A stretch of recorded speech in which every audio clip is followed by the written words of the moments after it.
boy Rico. And Sam. And this week we are talking sexuality. So I think that Rico and I are just kind of gonna try to basically go through like the evolution of our sexuality and how it's changed throughout our transition.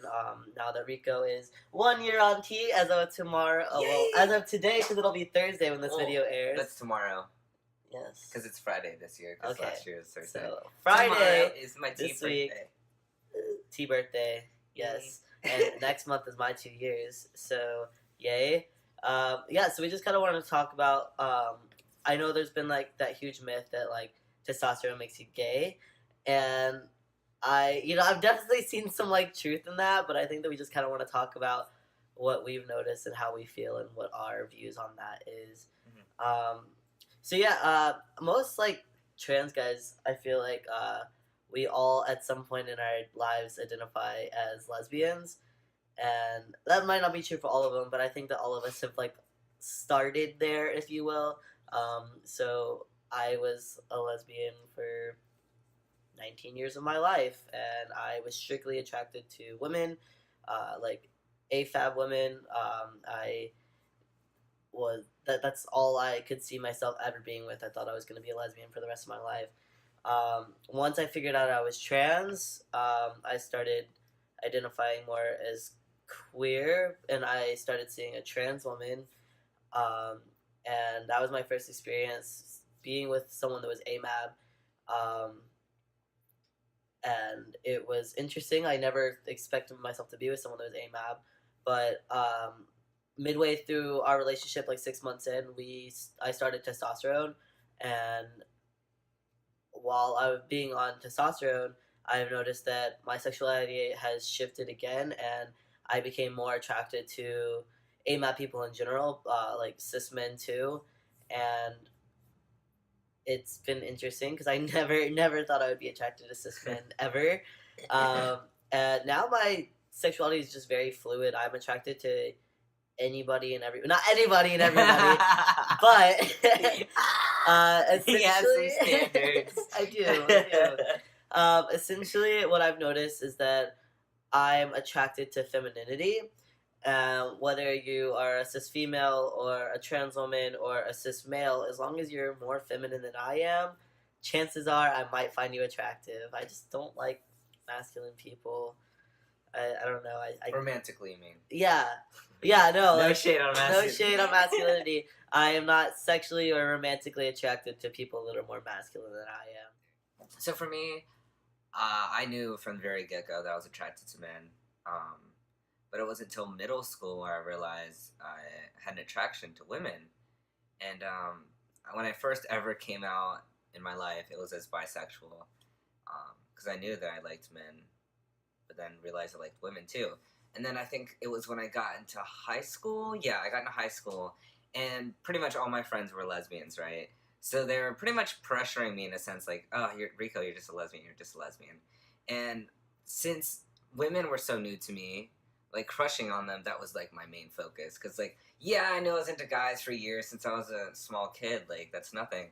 Girls, it's, like, this whole new thing. So it's, like, girls, girls, girls. It's, like, shit, if I'm like that, I'm probably a lesbian. So I identified as a lesbian for a very long time, I think. 3-4 years, that's a long time. As a teenager.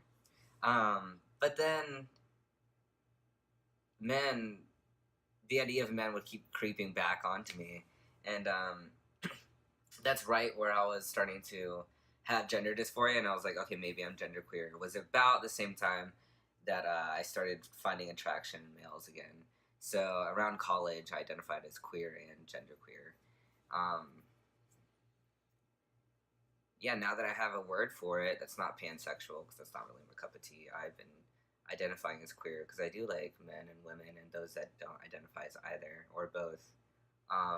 And I think I'm the same as Sam right now when it comes to attraction. Like, I'm attracted to femininity, which is funny because a couple years ago I was saying the opposite, that I was attracted to masculinity, especially with AFAB people. I was attracted to masculine AFAB people.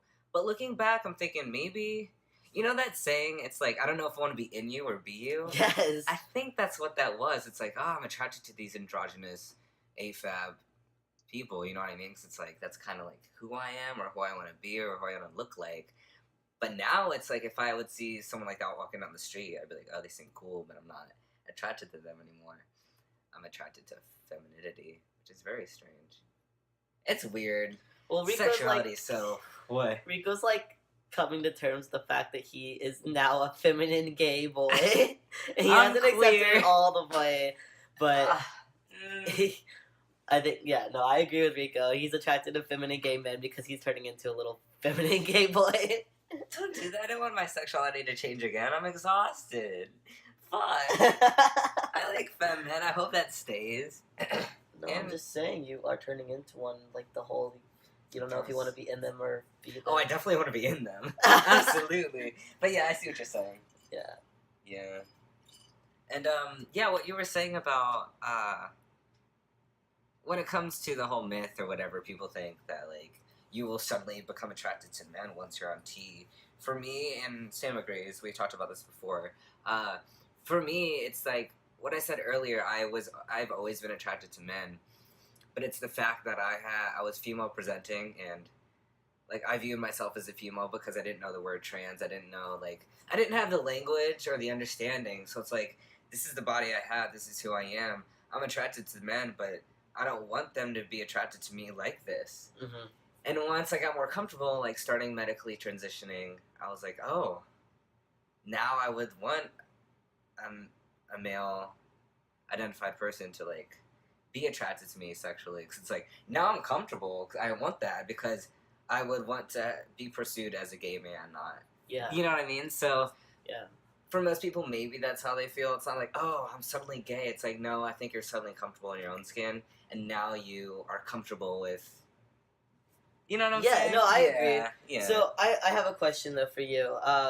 I know that most of us have probably seen the L Word a time or two back when we were 13. There's a young crowd watching this. If you haven't seen it, please go watch the L Word. It's a rite of passage. However, I'm about to talk about a character from the L Word, and he's very controversial in my mind. I didn't really like his character. I didn't like how he perceived trans men, or how trans men were perceived by him.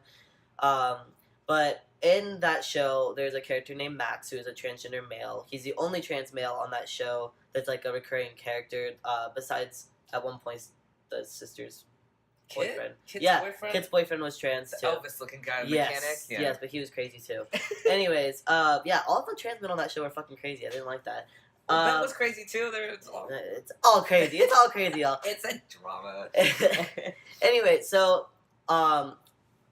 Max identified as a lesbian before starting T, and after starting T, he started dating gay men, and then he like became a pregnant gay trans male, and it was just a mess.